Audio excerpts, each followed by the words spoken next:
All right, I think we're live just a couple minutes early. It's fine. I'm kind of chomping at the bit to get on this discussion. There's just been a lot of different dialogue going back and forth with me.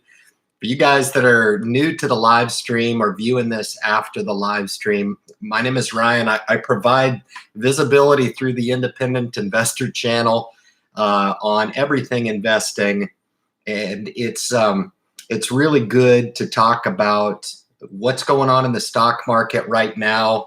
I thought about coming on here and acting all crazy because I'm actually up in a certain pillar of my portfolio. If you guys haven't been paying much attention to the bonds market right here, it's on fire. Every single one of them is in the green. I own about 9 separate of the bond ETFs. You guys that watched my flight to safety, that analogy of me sliding into home, I meant that. I put some thought into that to get the point across. That's not clickbait at all. That's really some of the moves that I've made. I was glad to do it. I made those moves a couple months back anyway. I've had the larger pillar in the brokerage account. You guys know that with the 7 holdings. I've offered that to you guys through the live stream. I can re-review those if you'd like. Those have not changed one bit. But you guys know that I added 2 nice blocks of high society in each one of the Roth IRAs, one with the ticker symbol BIV, which is my favorite. The bulk of your bond exposure should be in the intermediate, and then on either end of it you should have a little bit of shorts. That should be the next amount in that if you do end up going for all 3, short, intermediate, and long term. If you want to own extended duration, you can. That's fine. I like that ETF. I personally do not, but they've just been killing it. So I've been listening to a lot of the dialogue, especially this week, and it's been really interesting to me. I don't mean to make light of somebody's pain in the stock market or the fact that maybe the portfolio is showing some red. I can tell you both of my Dow holdings are down about 40%. Okay. I've held those for a long time. Those are a couple of dividend aristocrats in my portfolio. I got to tell you, I don't spend a whole lot of time thinking about it, to be honest with you. I'm going to monitor it. And if it gets too attractive, I'm going to end up buying more. Okay. I was just conversing with my good friend here in the thread before the live stream with Mr. Bob Wright, who hit me up and made probably one of the smartest comments that seemingly maybe paying attention to what I'm saying, okay, whether or not I'm dead wrong or potentially right. Do a little strategic buying in the VTI. Saw a little opportunity, picked up some shares today, block of VTI, 25 shares today when the market was down 350 at its low. That's just where I put the buy point at. To pick up some more VTI, I did that twice. I'm trying to accumulate VTI really regardless. All right, I don't mean to use improper grammar with you guys, but I'm trying to accumulate more passive investments in my portfolios. I'm looking to set up wealth not only in my life, but also for generations to come. All right. So if you're in the portfolio and you're in the group and you're looking at your portfolios and there's some red there, okay, I'm going to give you a rule of thumb, and that you may take this and you may blow it off and you may say, yeah, right, sure, Ryan, it's easy for you to say. But I think I am absolutely at liberty to say, if you're looking for short-term validation in the stock market by looking at your current stock holdings that are maybe potentially in the red, you're going to be disappointed. You really are. You're going to start to second guess your program. You're going to start to wonder why you're doing what you're doing, and you're going to start to break all the rules that I kind of talked about, where even on the upswing, everybody wants to focus on the product. And here we are coming in on the downswing a little bit, and people are wanting to focus on the product.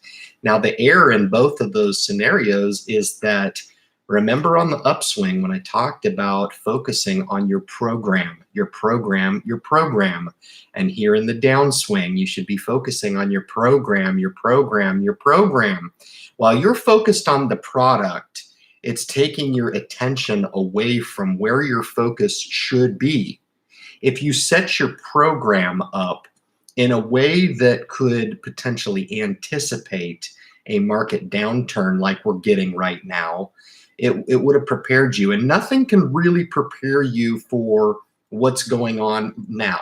Okay, I think everybody would have just assumed that the stock market continue on its rosy path north, and everybody just continues to make money, and you tune into certain YouTubers who are getting wealthy in the stock market, and they make money every single day, right? Stacks of high society, they're driving around Lamborghinis, and everybody can do that, right? Okay. I have never talked about or offered that kind of lingo in the 3 years, going on 3 years, I've had the Independent Investor channel. Okay. The stock market, I've said many, many times, can humble people to their knees. They really can. And a lot of people are coming to me saying, geez, Ryan, you're scaring me. I own Johnson & Johnson. You know, what do I do now? Okay. If you entered into Johnson & Johnson and it was because you thought that the stock market was going to go up every single day for the rest of your life, then you were probably misguided. If you bought Johnson & Johnson on the premise that it's paid shareholders back over the last 100 years of the company, and it was, and will always be a fine healthcare company, then you've got it. And if the market goes on a 5-week little tantrum that we're on right now, then these little hiccups shouldn't bother you. If it does bother you, recalibrate your program. Recalibrate your exposure to the market. All right. Some of you folks in the group here are dealing with some relatively smaller portfolios, and I tend to try to bracket people in how much we're talking about. So from $0 to $10,000, guys. If you have 10 shares in the Vanguard's S&P 500, why are you talking to me about selling now? All right, I'm going to be coming out with a video this weekend that puts the pause button on stock selling. All right, I warned you I would do this. You're going to see a different side of me, and I hope you don't take it the wrong way, but this is the mindset that you have to have. One of the coolest comments I've seen come through the thread so far is that they went and worked out before catching the live stream, and they just made it to the live stream, and they were excited. Hey, I caught my workout. Awesome. All right. These are the times to reevaluate not only your program, but your perspective on things. All right. If in an up market and a down market, these types of things bother you, or when the market goes down, you're really hypersensitive to it, and when it goes up, you're giddy, blah, blah, blah, right? You need to probably recheck your compass a little bit, all right? Have realistic expectations of the stock market, and I don't mean to offer that as cliche. It's legit mentoring and coaching when it comes to having realistic expectations in the market. Right? Did you have your fitness correct? Did you have your cash correct? Did you have your budget correct? Do you have things earmarked where, you know, I gave you guys my flight to safety, and right, wrong, or indifferent, my flight to safety was to purchase some bond exposure in my portfolio. I felt like the time was right. I've always wanted to do it. And regardless of the condition of the stock market, I made that move in acknowledgement to the stock market, but not necessarily an attempt to time the stock market. Okay. So for you guys that are talking about selling right now, why don't you exercise your right to hold? Okay. We don't know what's going to happen over the next week. We don't know what's going to happen over the next couple months. We really don't. It's the same philosophy that I've had over the last 25 years. I could have told you the same thing back in 2009, right before we started on this historic bull market. I could have told you, I don't know what the market's going to do next week. I don't know what it's going to do in 2 weeks. I mean, what if this Mexico tariff thing that's just been imposed last night, what if it shakes through? Is that going to be just as much as a stimulus to the upside in the market? And so for you guys that are trying to sell out of your positions in the S&P 500, you're going to learn a very, very valuable lesson in that the majority of the time, if not all the time, that you want to act in the stock market is to not act at all. Stop paying so much attention to it, guys. It shouldn't justify taking up the lion's share of your time. It takes up a good portion of mine, but I'm telling you, it doesn't take up that much, okay? What little bit I pay attention to the stock market, I do so from an observer's perspective, and I have the discipline to observe and monitor the stock market without getting blah. Okay, I don't do that. It would be funny to come on to YouTube and go blah all the time and yell and scream. Okay, I make fun of those guys. Okay, I make fun of them. I don't watch them anymore. I know it hit my thread, but I don't pay any attention to that. All right, every time I'd watch that, I disagreed with it. Now, it's okay for me to disagree. What's not okay is for me to say that they're right or wrong. Okay, but I am entitled to my opinion. And I just decided to focus on my program and focus on what's most important to the independent investor channel, and that's you guys. It really is, because a lot of you guys, I can tell, need some help. Let me give you a couple of examples. This week I had the distinct privilege, and I'm going to protect anonymity with details, but I can tell you I met somebody this week who I had the pleasure of speaking with, helping with a portfolio mentorship relationship. It was absolutely phenomenal, okay? I won't disclose any personal information about this, but what I will say is this. This individual had a bigger risk tolerance than me. Absolutely an aggressive investor, okay? Probably 20 years older than me, okay? Owned probably triple the amount of stock that I own right now. Are you concerned with a downturn? The response was, well, if the stock suggests back 50%, I'm going to buy more. Didn't miss a beat. Okay? Well, is it going to be concerning to you if the portfolio does take a nice haircut here, if the market doesn't? Nope. I believe in my system. I believe in buying the best quality companies out there. I believe in supplementing those assets with good passive investments. There was some managed mutual funds in the account there. Expense ratios ranged from about 60 basis points up to about 80 basis points. And they had performed really, really well. Okay. And you guys know how much I'm kind of against the mutual fund aspect in the portfolio.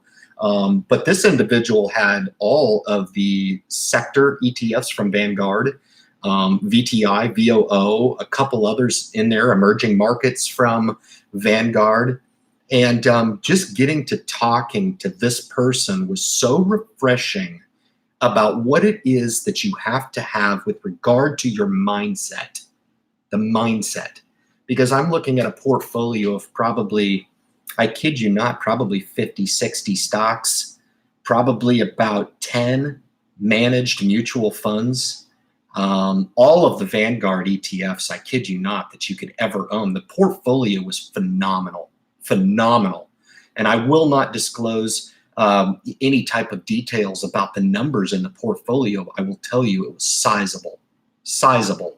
Okay, you guys know what I'm working with, and it was bigger than mine.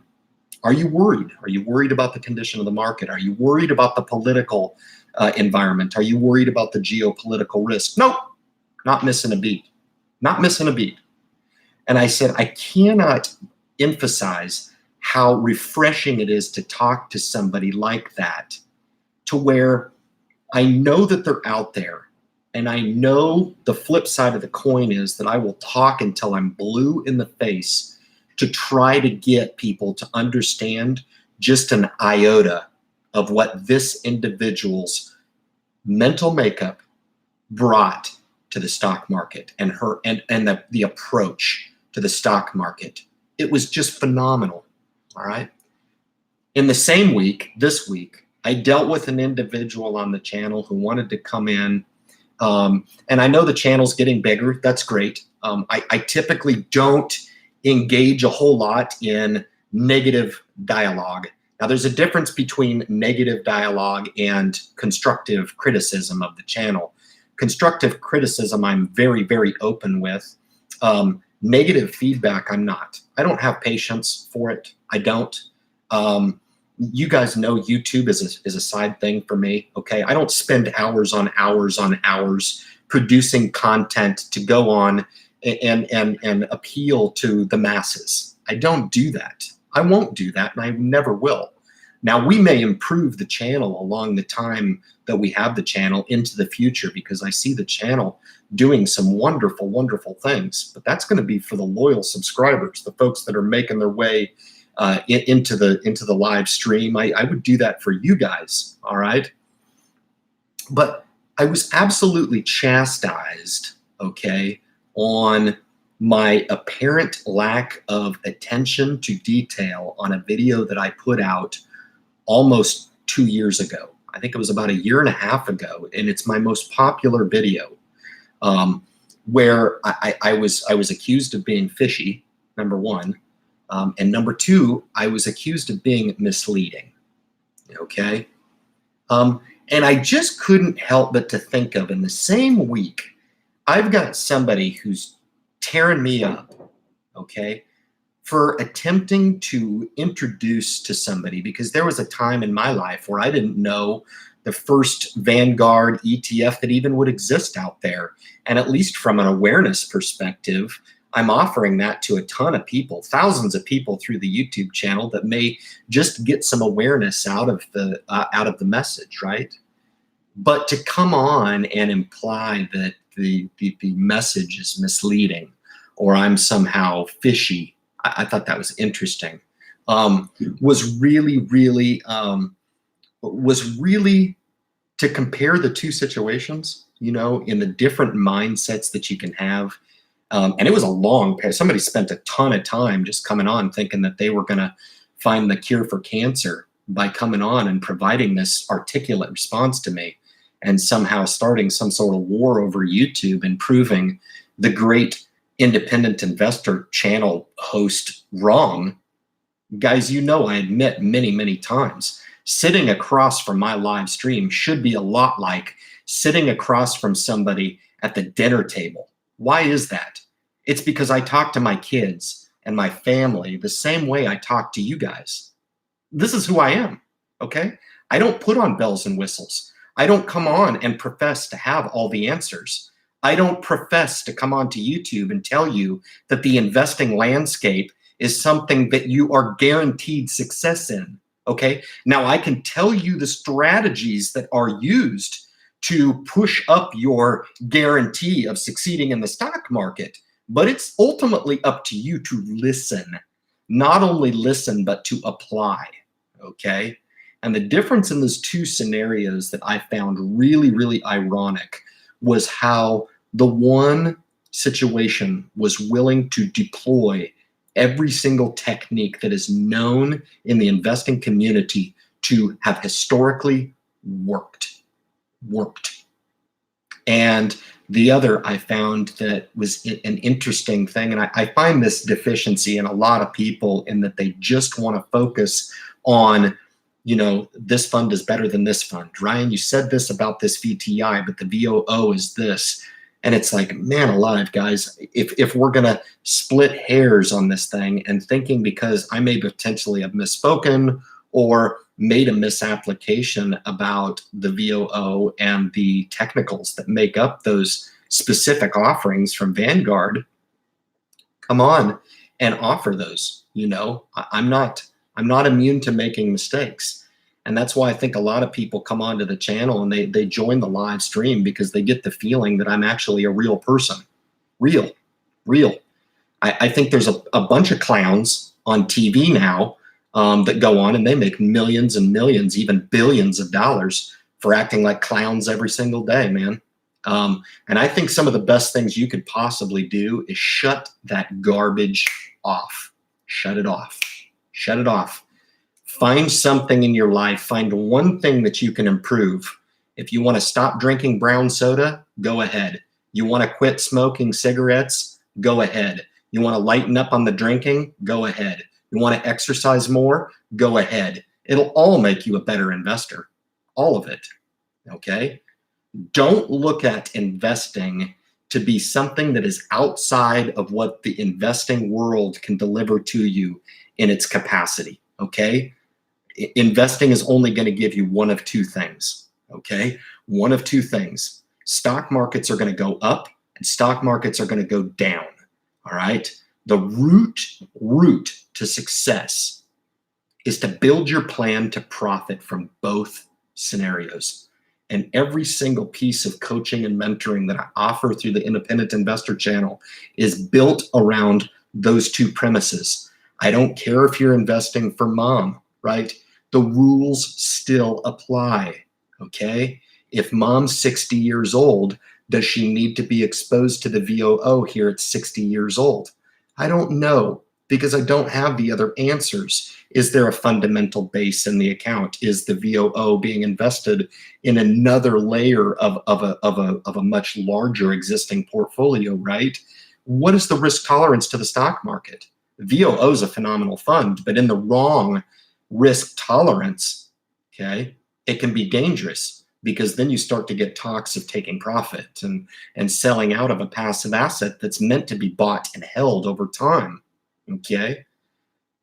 I want you guys to do me a huge favor, okay?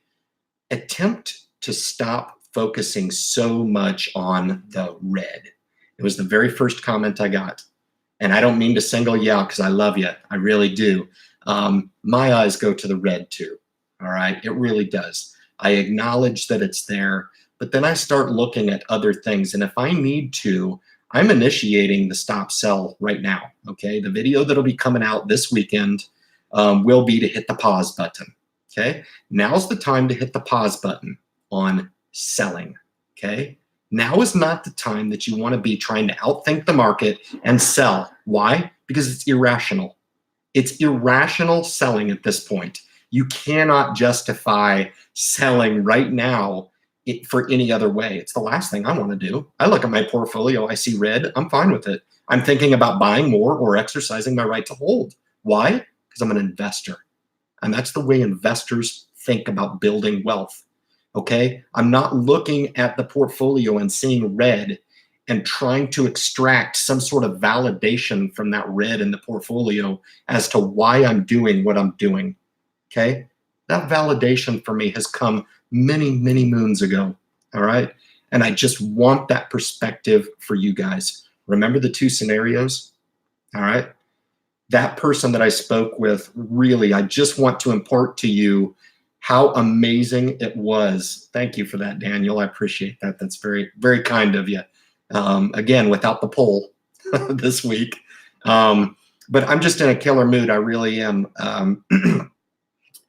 Hard to say what the stock market's going to do, but we're going to stop the selling, and we're going to look at what it is that we should have had in place before this volatility kicked in when we started on this. Now, the market's been doing this for 5 weeks, okay? So for you guys that envision the market falling off a cliff and giving us a one-day opportunity, and it's going to have a big red bow on it saying, buy me now, okay? That type of stuff doesn't happen, okay? It happens in fairy tales, all right? Which potentially there's a lot of YouTube channels out there trying to sell fairy tales to you. I'm not looking to make up fairy tales. There's plenty of legitimate information to talk about.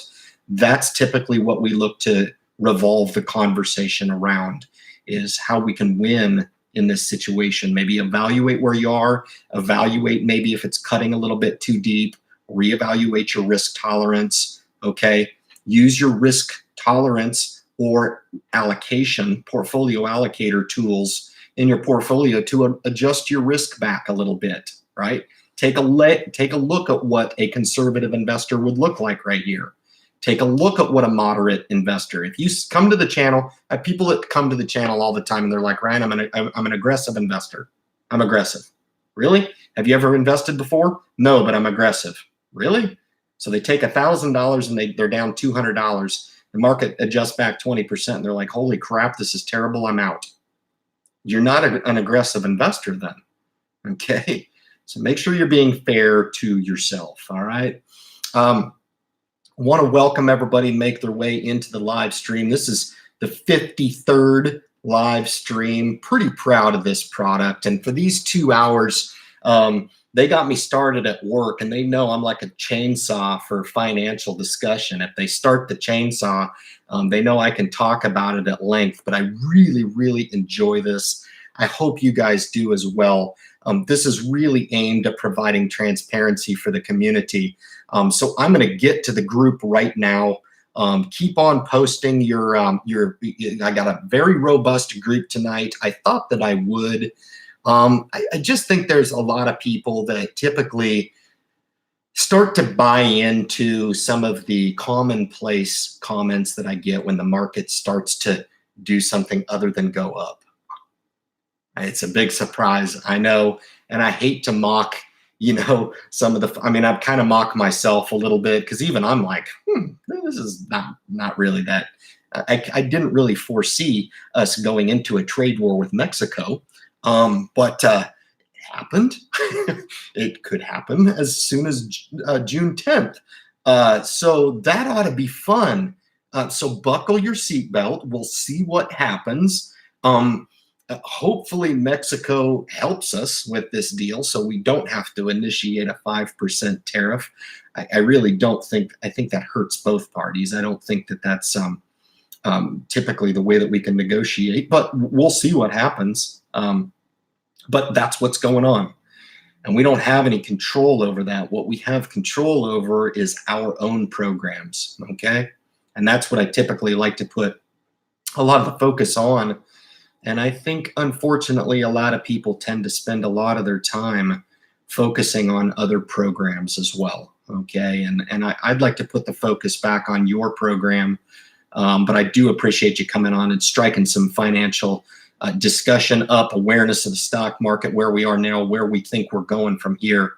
Just appreciate all the support on the channel, guys. Welcome on the Friday live stream, last day of May 31st of 2019. This might be the mark of something really interesting. I'll drink to that. Great to have everybody here. I do see some channel creators here. I'll get to you guys. I will mention that Brent was the first one to pop in as usual from the Financial Investor. Just appreciate his cooperation and assistance with me. He helps out a lot with answering a lot of the questions in the thread too. But I'm going to go all the way up to the top and I'm going to work down the thread. Brent says, hello, Ryan. Welcome. At the top, I always do kind of a little bit of a pre-discussion with anybody who kind of wants to deal with me a little bit more one-on-one. Feel free to do that. That's an open invite to anybody. It'll just cost you $10 a month to join that exclusive club to come in and do that. I'm just kidding. Okay. I'm just kidding. All right. Don't unsubscribe.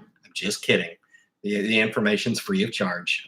Come in. It's open to everybody. But all good came in right away and hit me up prior to 9 o'clock Eastern time and was talking about the ETFs and the stock are on a losing streak. And I would beg the question, if you're expecting to find a needle in the haystack in this stock market, you're going to be sorely mistaken.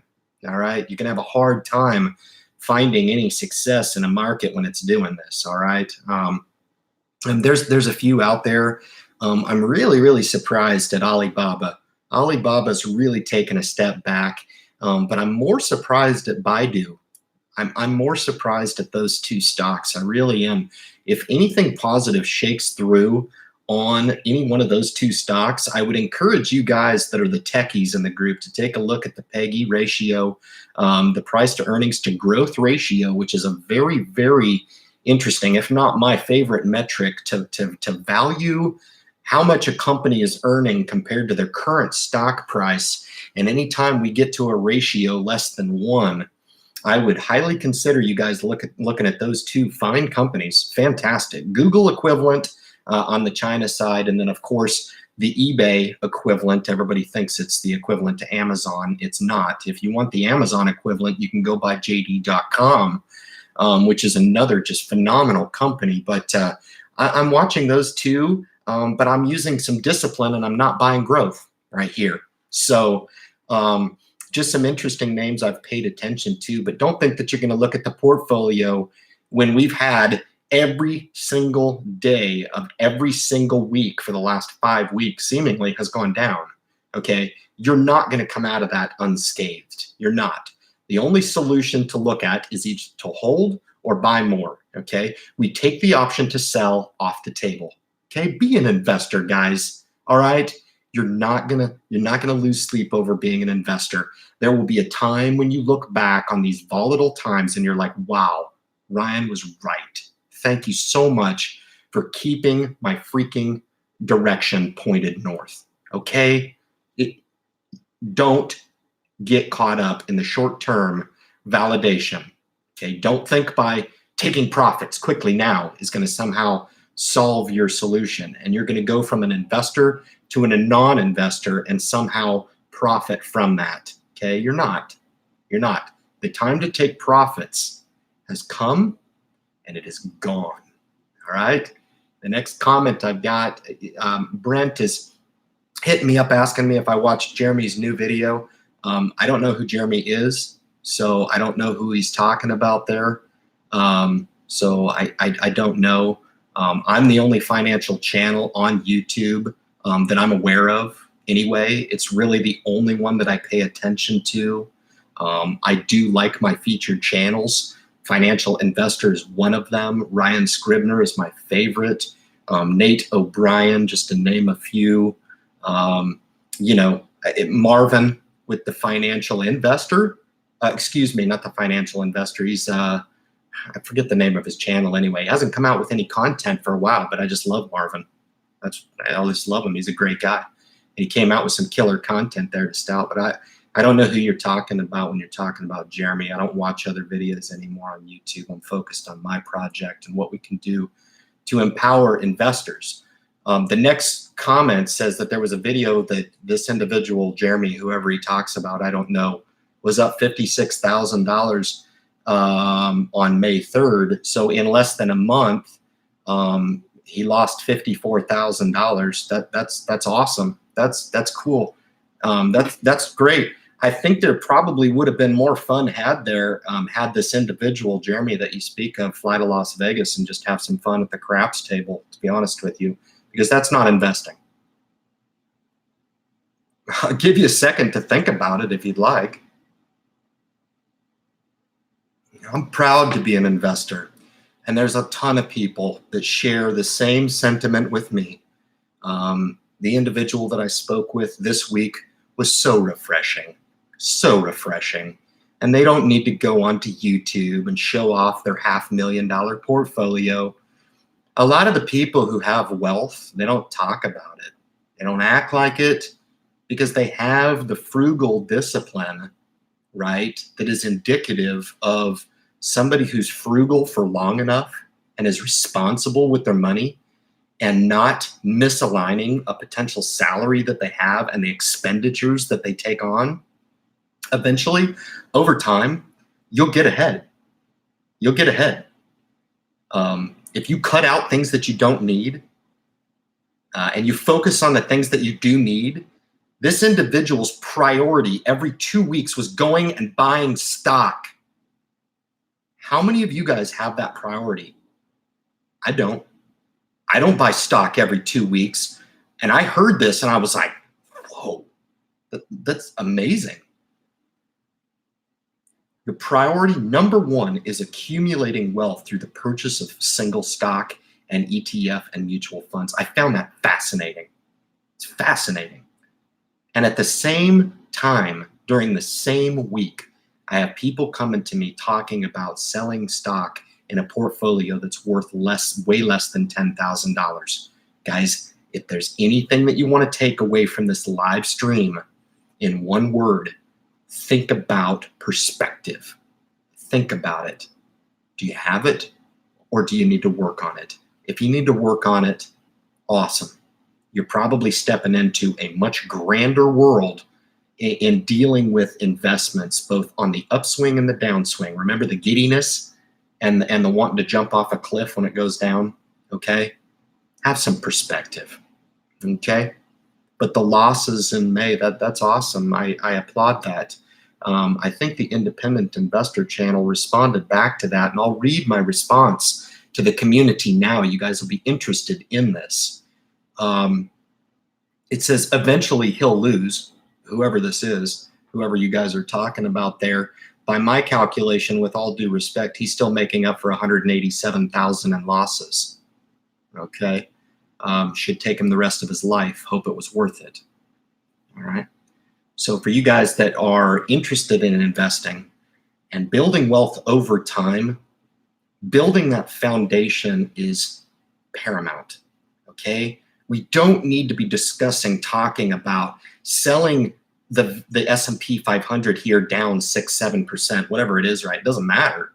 Okay. You entered into that passive base with the anticipation of becoming an investor. You should always be able to add a little bit of fuel to that fire if given the opportunity.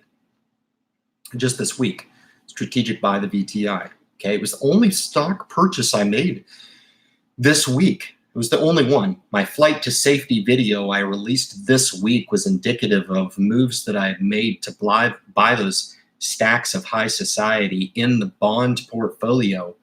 But for you guys that are interested more into adding some bond exposure to your portfolio, perhaps maybe you're my age. I'm 41, still relatively young, but I wanted some bond. It made sense to me. What didn't make sense to me is carrying an all stock, all equities portfolio at my age. I had always wanted some equities exposure, didn't really know how to do it, picked it up on the allocator tool, and that was where it was able to give me the percentages of short, intermediate, and long-term exposure that I should have in my portfolio. I just passed over $1,000, $1,006 in the bond portfolio. Bond yields have just been on an absolute tear. So happy about that. I'm disappointed in the underperformance of equities, but hey, it happens, man. It happens. I'll give him thumbs up on the transparency of his accounts. Big hits out there. I won't toot that horn. Again, I'm entitled to my opinion, but I don't give thumbs up for that type of activity. I think that's poor performance. And I think positive performance in the stock market, real wealth building discussions are a rarity nowadays. And I'm talking about real impact. Discussions that really, really impact individual people. I'm not talking about people who want to go out there and quit their day job. I'm talking about people who have a day job. I'm not talking about people who have aspirations of being an entrepreneur. I'm talking about people who live in their daily lives a lot like me. They wake up in the morning and they put their pants on and they go to work. These people go to the grocery store. They do earn a salary.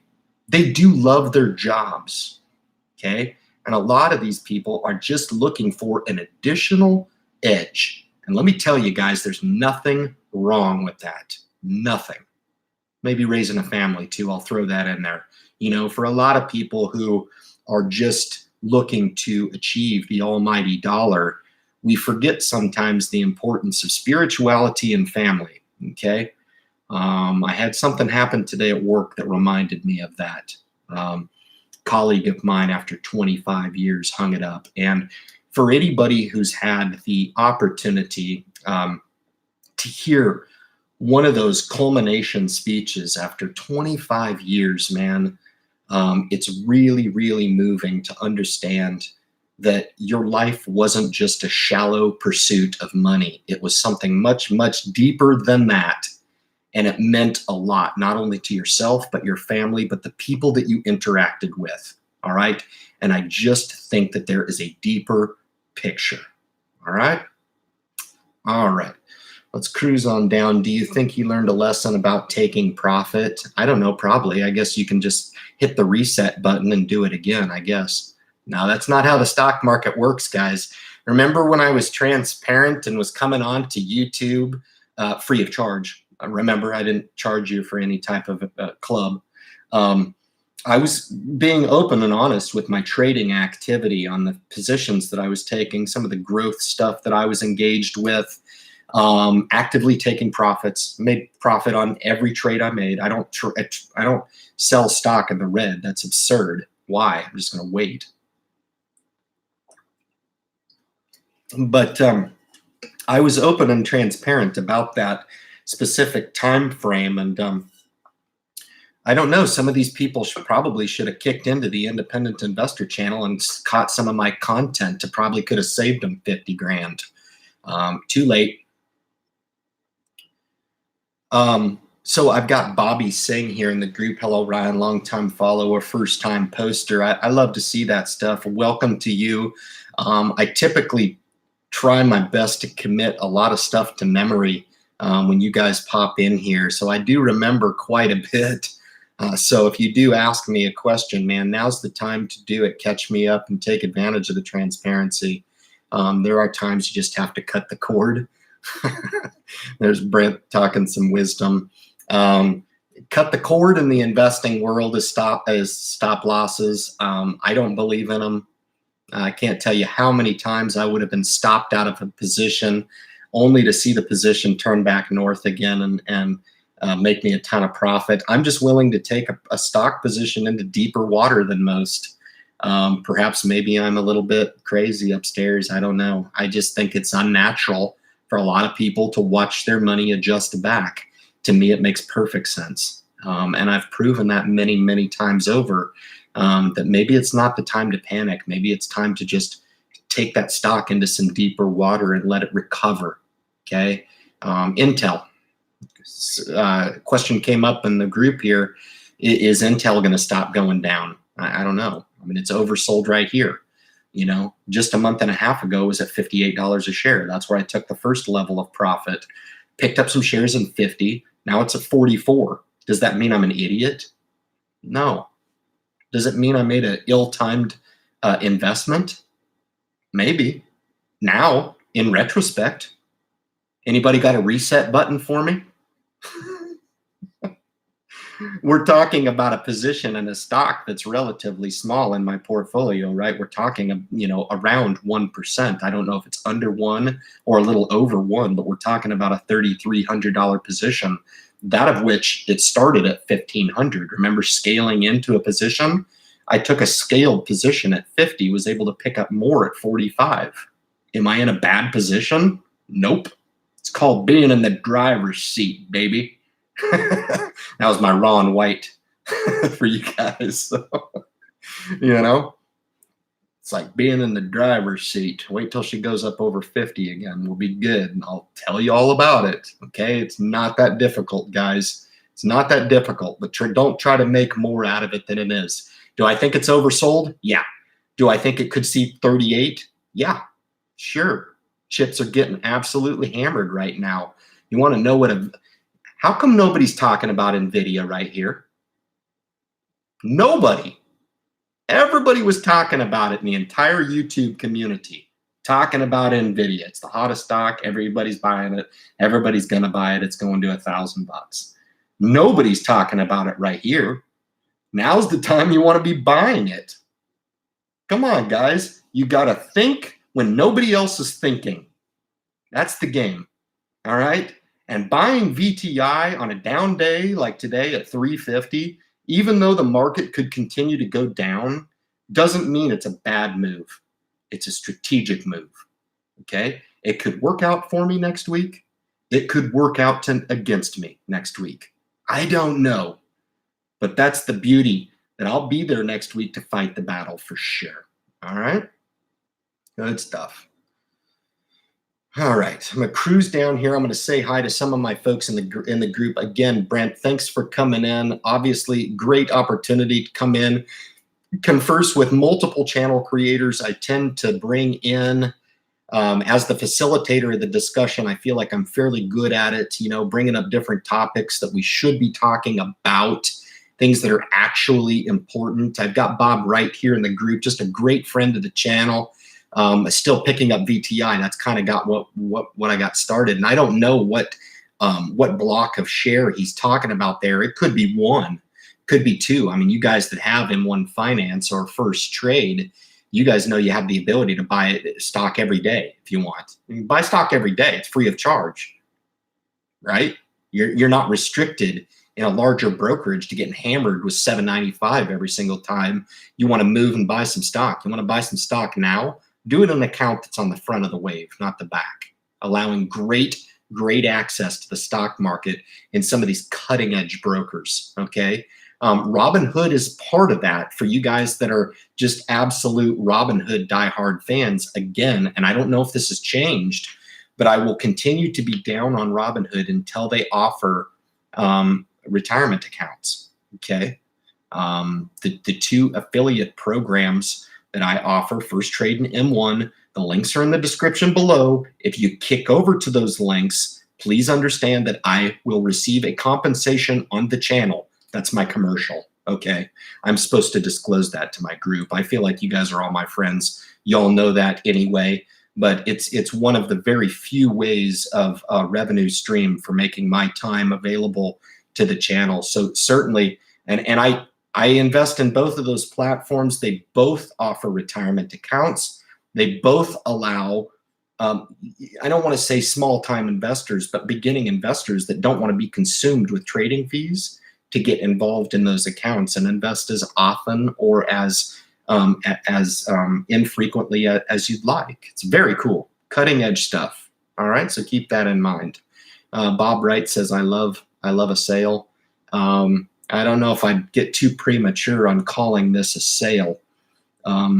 We'll see what happens. It'll be interesting to see what the stock market does over the coming months. Everybody was calling for a recession late 2019, 2020. Is it here now? Okay. These are the types of questions that you want to start to ask.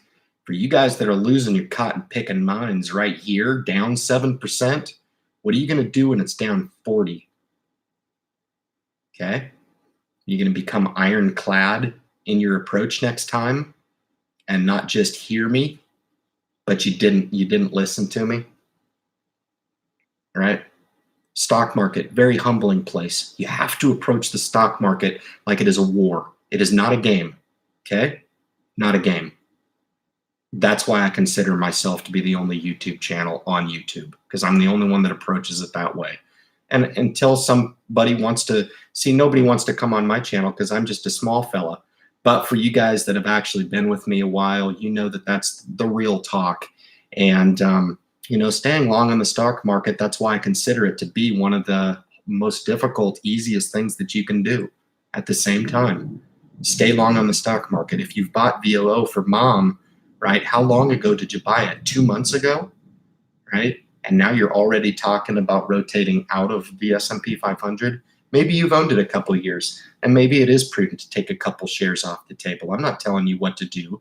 I'm just giving you a philosophy on, you know, thinking a little bit more long term. And I understand mom's 60. That's all right. But was she 60 when you bought VOO? So what was your goal for entering into that product, right? It's a phenomenal product. And I don't think for a second that somehow your portfolio is going to spontaneously combust because you own the S&P 500. Okay? That's probably not going to happen. All right?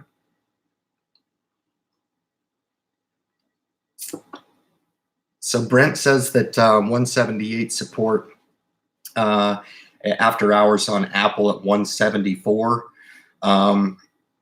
Interesting enough, I mean, I would start to kind of monitor these. If you guys don't have these in the watch list and you're not monitoring them, take a look at some of these. Intel's a cornerstone in the portfolio. I'm glad to own it. I think I'm down 10 or so, to maybe 12, whatever. Not overly worried about it. If it goes down into the late 30s, I'm buying more. I'm long the stock now. I've already taken one channeling profit this year, sizable at that. So part of this downturn is house money. It feels a lot better to be playing with house money than it does hard-earned money. Okay? Keep that in mind. Okay, for you beginning investors who are just seeing your dollars just start to go to work right now, it's a lot harder to see those investment dollars go down. I get it. I've been there. But stay the course. Okay, don't screw around with your long-term goals. If your goals are indeed long-term, then why are you coming to me talking about selling everything now? Okay, let's have a little bit deeper perspective. Okay, all right, let's cruise on down. I've got Kelvin. I'm pretty certain it was Kelvin who left a comment on my channel. And it was a really, really good question. I'm going to make a video on it. Was that good of a question. But the question quite simply was, how do you figure compounding interest? And I do want to spend just 1 minute on this for you guys that are here and have heard my answer on compounding interest. I think compounding interest calculators are a joke. Okay. You can Google compounding interest calculator. You can go on and you can enter a starting amount, a year-over-year anticipated rate of return, going to be around 7 or 8% to get a fairly realistic number on how to figure a realistic rate of return, compounding interest figure for your investment dollars if you kind of want to know how your money could grow potentially in the future. And then you want to give it a time frame, okay? 30, 40, 20 years, 10 years, whatever it is. It doesn't matter. All those variables can be changed and therefore changing the output of the equation, okay? On each and every one of my videos, I provide a link to the Trading Academy. If you have not done this exercise, you are missing out on one of the greatest tools that I offer on the Independent Investor channel, because to my knowledge, it is the only compounding calculator that does the exact same thing that a compounding calculator does, but it does so to allow you to enter the fee effect, the effect of fees over your dollars, and it allows you to compare multiple scenarios up to 3, okay?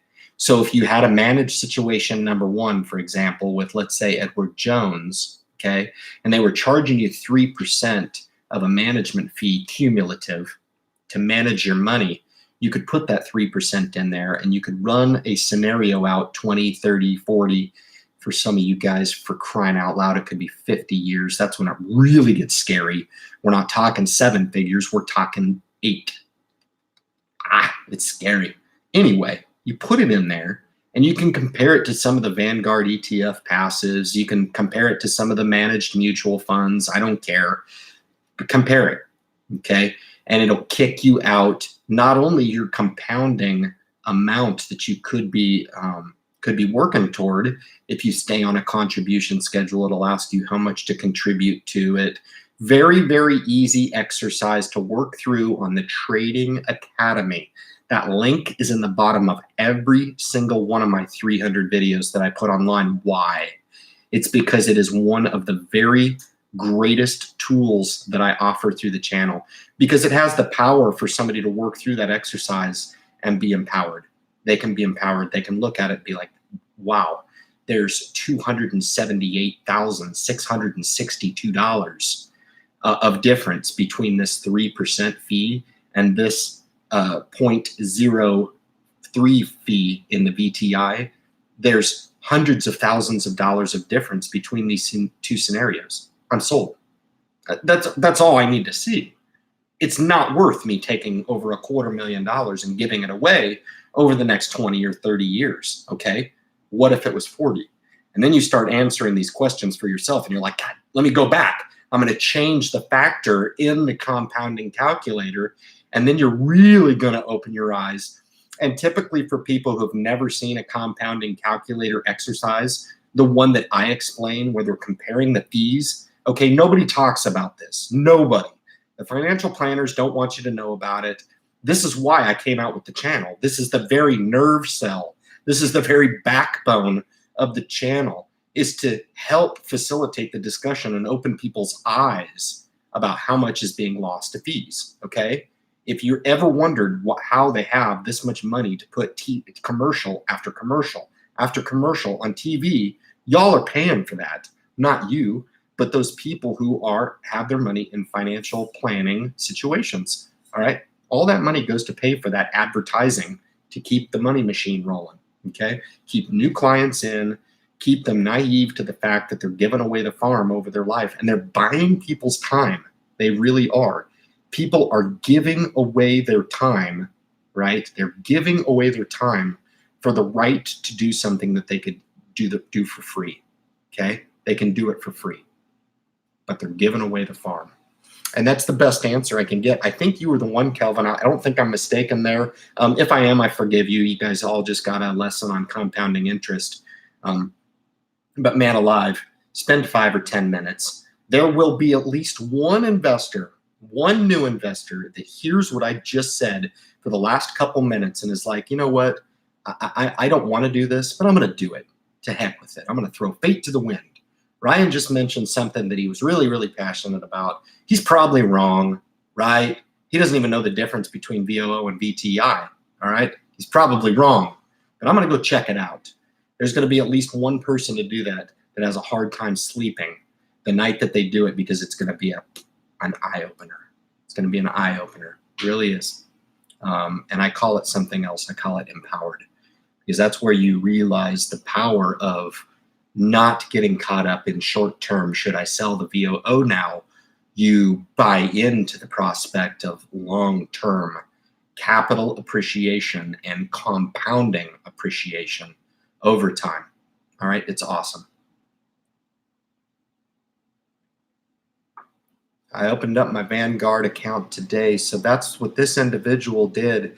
And again, not to provide details, but I wish you guys could see me work this. I really wish you would. And that's where I see the vision of the channel going, is where you can see me actually doing this coaching and mentorship for people. It was about an hour conversation, and it was down in the weeds. I probably asked 412 questions, because that's what it takes to get down to the nitty gritty and making sure that the solutions that are put forward for the individual investor, they feel good about initiating on their own. But one of the huge things that came up was Wells Fargo and their managed financial planning division, okay, and how much they were charging this individual to invest with Wells Fargo. So if you guys are with the Wells Fargo financial investing, whatever the heck it is, money scheme. That's what it is. I mean, they don't have, banking institutions all across this great land because they built it with out of thin air. Okay, they're using your money. Okay, congratulations. So you're paying for all the commercials and all the buildings that they have to bring people in and make it look really, really good. But they were charging this person, an arm and a leg. She made her way to the channel and found my message and reached out to me and said, take a look at this, man. Is this right? And I was like, this is crazy. All right. And if for nothing else, that solution was to pull those fees and go with a self-directed account, that of which this individual did with both Vanguard and with Merrill, okay, a Bank of America company. All right. So it depends on whether China boycotts it. I got Bob talking about the China trade situation right now. Kind of interesting to watch what's going on right now. Pretty interesting. I've got All Good. I had a good conversation with All Good. Comes in every Friday. I love it, man. It's awesome to see these reoccurring folks popping in here to get a little dab of financial awareness and discussion. Is talking about Robinhood maybe potentially not being a trusted app in a downturn. That's the first I've ever heard of anything like that. You guys have to understand these brokers are under extreme scrutiny, and very, very difficult for them to get away with anything that's not legitimate behind the scene. I thought that he or she, I don't know if all good is a he or she. I've ran into that before. I need to talk gender neutral, but I wasn't sure if they were talking about the assets within Robinhood. And I said, well, it depends on what stock you choose is going to determine how well it performs. I thought they were talking about Restoration Hardware, the ticker symbol. But evidently, the question was about Robinhood. I don't think you have a whole lot to worry about there. If you're insistent upon going with Robinhood, you guys know my position on it. I think it's crap. I really do. I think the aesthetics of the app are good. I think the aesthetics of First Trade mobile app have actually moved it really in conjunction or on par with Robinhood. And Robinhood, again, doesn't offer the Roth IRA. So I'm not really sure I understand what all the hype is. I'm not. Thank you for the support. I needed to hear that. You're welcome. And sometimes people really do need to hear the support. And I don't mean to come across like in a very dismissive way. But this is the 260th time I've seen the stock market do things like this. And I am really ironclad in my approach. I'll have people come onto the channel if we do into a bear market and a recession. There will be swamp people crawling out from under stones to throw tomatoes at me like you have no idea. And I'll knock and I'll tell them it's a free channel, right? Like I'm not looking to like hurt anybody. I'm looking to just talk. That's it. I'm not looking to hurt anybody. I'm looking to gain awareness for people in the stock market. It's not, it's as worthy of a cause as any, I mean, I'm not looking to start a diva show on TV. Some of this garbage that makes millions of dollars now is just absolutely appalling. Some of the stuff on YouTube is absolutely crazy. And you want to come on the Independent Investor channel and talk about how, nobody can win in the stock market. And oh my God, my accounts are going to zero and this and that. It happens. Trust me, I filter it all. It's amazing. I've heard nothing of the sort this entire year. Greatest start to the stock market since like 1983, 1984 this year. So I don't hear any of that negative stuff. Okay. It'll start to come out of the woodworks. Watch. Mark my word. All right. And I'll be there to chronicle the whole thing. It'll be fun. We'll have some fun together. All right. All right. I'm down big, freaking out, but liking the opportunity. I was a little interested in this. I got Michael Hayes, great conversation before the live stream anyway. And, anytime I see emotional words like that, like freaking out, I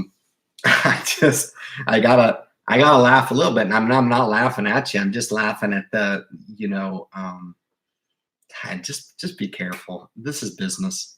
It's not emotional. It's not personal. It's not, but emotion really doesn't have any place in the stock market, man. It doesn't. You've heard it many, many times. It's very cliche, but it's so, so true. And for beginning investors out there that need to hear this stuff, it's so true. And it doesn't really become apparent until times like these, when the market kicks up in volatility and people start to freak out, oh my God, I'm down $2,000 and it's like, or I'm down 200.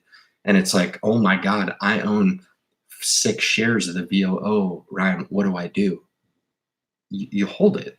It's the same thing that you would do 6 months ago or last week or 6 months from now. You hold it, right? You're an investor. Okay. All right. Don't lose your mind based on short-term observations in the stock market, okay? Stop looking for short-term validation in the stock market. It will never, ever provide you validation as to why you're doing what you're doing. Never, never. I can't tell you in the first lick how I got the amount of wealth that I got in my stock portfolio.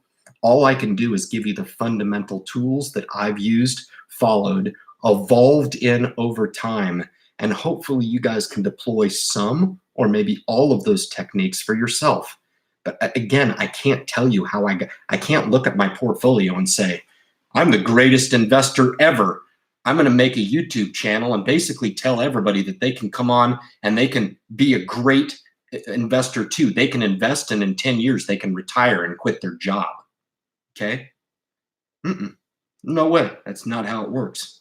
Not how it works at all. The truth of the matter is I've put investing in a very, very high priority in my monthly budget in life. Now, it's not to the extent that I disclosed to you guys at the top of the live stream about how this particular individual I spoke with this week deployed it. I'm buying multiple stock every paycheck. I'm like, Jesus. I mean, I got to pay the rent as well. Like, geez, are you paying the rent? I mean, are you paying the mortgage? Oh, yeah. Oh, yeah. Yeah. I just never, ever go without buying some stock in the portfolio. It was awesome. It was the most darling thing you ever seen. If you guys could have seen it, I think that video would have went viral. It would have been amazing because in a 1 hour session, it was just amazing. Amazing. The level of understanding about how important that it was to just buy and hold stock. I mean, I learned a lot. I really did. I was like, holy man, alive. This individual has more of a risk tolerance to the market than I do. Crazy. A lot of value there to be had. I went from plus 10% to minus 10%, Michael Hayes says. Yeah, I mean, it's just been pretty crazy over the last 5 weeks for sure. You know, don't worry about those swings in the stock market. They're very, very, very normal. Small account, fortunately, down about $250. Yeah, and I think I replied and said I'm down about $8,000. I'm not worried about it at all. I'm interested in how much I would have been down had I not exercised aggressively what I told you guys I was doing and channeling and taking some profit where I thought the market was kind of at a tipping point. Just so happened I was right. So every dog's got his day. I just happened to be kind of right on that. So it's not about me being down X number of dollars. It's how much I was able to preserve. And it's the amount I'm able to also preserve by not having fees in the account. Remember, people want to lose track of that. And they don't want to remember that the account that they have, by nature of the account, is actually allowing their money to grow at its full potential. And that's so key. You can't lose track of that. All right. I had Stings 1, 2, 3 in the group as well. Some really good dialogue with Stings as well. Just finished some good old exercise, and that was cool. I mean, that hit me up. My words that I impart to people when I talk to them is, you know, think of something that you can do to eliminate that you don't like. Think about something that you know is going to be good for you. You know, read an investing book. While the stock market's going down, don't look at it. Pick an investing book, pick it up and read about it a little bit. That'll help you. All right. So I had a very, very robust group in here from earlier that's starting to build up every Friday. And for that, I thank you. I know there's some folks that look forward to it as much as me, but I'd like it if you guys could support the thumbs up button. I don't know if it makes one bit of difference. I'm not really sure if Google knows that the Independent Investor channel exists. I do have some people come by and they're just like, wow, how the hell do you only have 14,000 subscribers? And I'm sitting here going like, wow, I'm so stoked I got 14,000 subscribers, you know? And they're like, how do you not have 100,000 subscribers? And I'm like, what are you talking about? 100,000 subscribers. I don't know if I could do this live stream. I'd fall out of my chair, to be honest with you. I'd be through the moon, man. I don't come from money, okay? I don't come from success. I've been given nothing in life, nothing. So that's where my perspective comes from, okay? So every last one of the subscribers, every now and then I'll see a subscriber fall off and I'm like, wow, why? What did I do to not say the right thing to allow somebody to be absolutely ecstatic about this information? And then it dawns on me, you can't save everybody. You can't. And that's the misery of it. Everybody's got a different opinion, that of which I do value. But I tell you what, some people are just stubborn as a rock. You can't move them for anything. I've got people in my own personal family that are like that. There's no amount of validation I could drive around in a Ferrari, no doubt about it, and there would still be skepticism. There'd still be, wow, this just doesn't work. You know, it's okay, to each his own, I guess. Thank you for the few more thumbs up. I appreciate it. I'm just kidding. I don't care. But I just think it's fun to do that once every live stream. Cryptos always remind me of the tulip bulbs. Yep. Yep. Still don't have any desire to own cryptocurrency, man. I really don't. Call me crazy. That is dope. Unfortunately, I've been running into some IT band pain on my left knee. He's talking about his knees as well. We had a good discussion before the live stream. That's all right. I do everything I can do to stay pounding pavement. It's the only thing that keeps me calm. It's my therapy. Good stuff. That and a good bourbon. And I wouldn't really call it this. It's not really that good, but it's good enough. It'll work. All right. Cruise on down. Managing a profile. This was the conversation I had about Stings and her mom as well. I get Greg Cammy in the group. One of those folks that come in and really just loyally support the channel when he leaves comments. They're really, really smart, really well laid out. So I appreciate his loyal subscribership. Appreciate you coming in, listening to the live stream. Even if you don't listen to every word, man, do something and turn the live stream on. That sure helps support the channel. I think Google doesn't know what to do with me because I come on here, I talk for 2 hours, and I know there's some people who come on and they watch the entire live stream because I don't know if they're just fascinated by the fact that I can come on and talk without stopping, nonstop for 2 hours every Friday about finances, my favorite topic. But I do very little, if no scripting at all. I jotted 4 things down on the whiteboard for you guys tonight, but not a whole lot of use for that. We're going through and we're cranking through some of this stuff. I think you're right. You guys are talking about some ETFs there. Had a little conversation about owning some European exposure, some foreign exposure, VXUS, VWO. I do still own that. I probably should have taken some profits. I was up a few $100. That's come back into the negative actually right here. I'm okay with it. It just helps diversify the portfolio. If nothing else, man, I'm really stoked about how much passive diversification I have in my portfolio. It's loaded with diversification. I'm stoked on that. I might be down a few $1,000, but I'm stoked at how defensive I am right now. And I'm still sitting on my big pay dirt. My big pay dirt. Okay, that's my tater salad impression again. It's not that good. I know. I understand. I do apologize.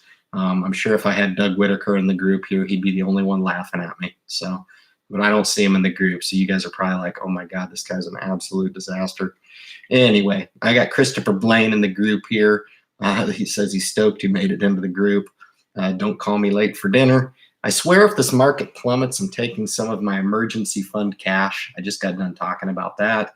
I've got some strategic ways to probably fund up or max fund maybe the TSP as well. I may take that $19,000 block and just put that into the S&P 500. I will only make that move if the market's down at least 40%. I won't make it any other. If it's down 30, I may do like half that. That'll be my scaling trigger at 30% down. Probably put a $10,000 block into the S&P 500 index fund. If it does end up going north of 40%, you bet I will be max funding during that year. That's easy. That's just stupid. That's like shooting fish in a barrel. That's easy. But those are some of my defensive mechanisms, and everything's locked and loaded, ready to rock. So if it happens, it happens. If it doesn't, chances of it happening are probably rare, the way that I say it's going to happen this way, blah, blah, blah. Okay, if it doesn't happen, no be it. It's fine. I'll live to fight another day. It's okay. But you guys get an idea of how I think strategically and defensively to win no matter what the market does, okay?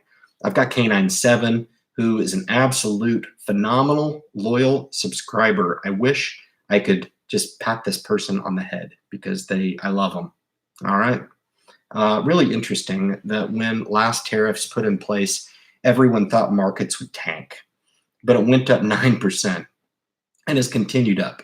Now it finally starts to go down. reaching for a reason.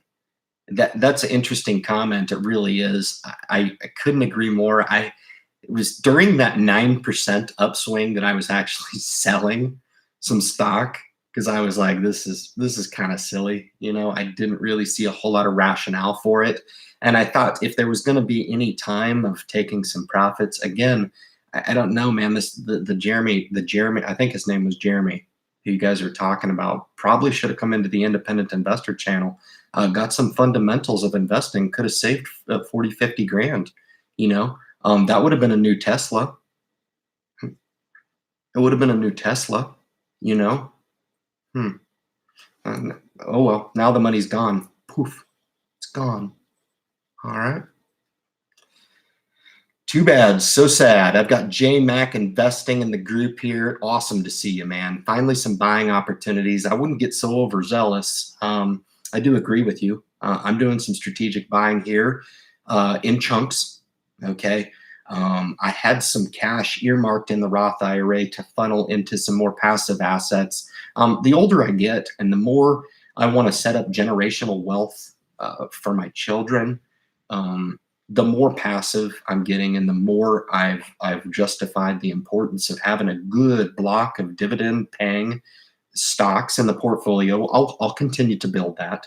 I don't have a lot of growth here. I would definitely have Google, Alibaba, Baidu, some Facebook. I would take here, CRM, Salesforce, Adobe, PayPal. I do have some of my very favorite growth names. I mean, even Booking Holdings right here is probably the cream of the crop as far as the buy goes. I do have some stock that the screener does consider growth in the portfolio still. So I'm still a little bit overweight growth, but not in the typical sense that I consider it, like a CRM Salesforce, where you're really paying up for the growth. Netflix, I'm not really interested in owning Netflix. That's another very high-flying growth name. NVIDIA being another one. NVIDIA, I think, is a buy right here. So just kind of keep that in mind. I think there's some buying opportunities. And I tell you what, I do agree with you to some extent in that I don't think you're going to have all day to sit here and smell the roses. Okay, one of these days, this China thing may have the potential of shaking loose. You want to know what's going to happen to the stock market. If that happens, it's going to send a shock wave through the market, man, and it's going to fire up. It's going to fire up. That's going to be a fun live stream, man, when this shakes loose. It's going to be amazing to watch it, okay? I've got Michael Babcock, who's a long time supporter of the channel. Thank you, first and foremost, for your followership on the channel. I like the tariff talks, looking to use some money. Definitely, I mean, utilize the opportunity for real. When the market goes down, buy. When it goes up, you can sell or hold. I hate to minimize it that way, but I don't know. I'm not telling you something that I'm not doing myself, you know? So, jeez Louise. Do you buy low and sell high with bonds too, or does it really matter? It's an interesting question. That's a really good question. Because it's the bright spot in the portfolio right now. But I tell you what, the risk tolerance that it takes to own bonds are a lot of fun to own. They really are. They really are.